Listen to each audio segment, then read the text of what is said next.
One wrong decision destroys the whole thing.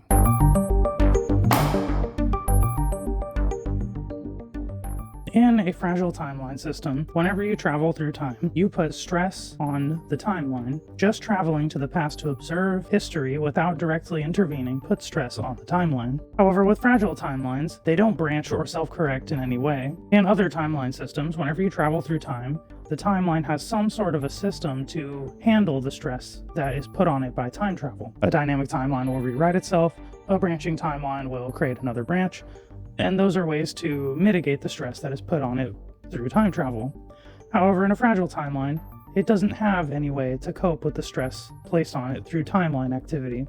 If too much pressure or change occurs in a fragile timeline, time simply collapses. Changing history in a fragile timeline has the potential to destroy the entire timeline.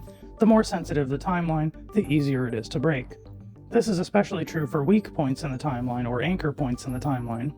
Anchor points are important events that need to happen for the timeline to stay together, and weak points are sensitive parts of the timeline that have run thin for some reason.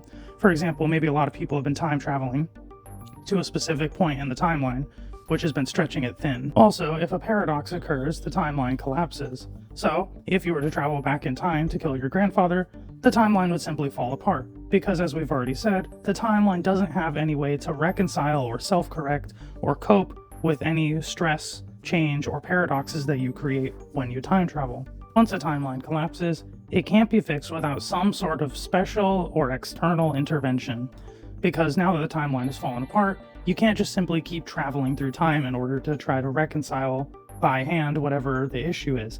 Time is broken, it doesn't work anymore. The only way to fix it is something outside of it, putting it back together.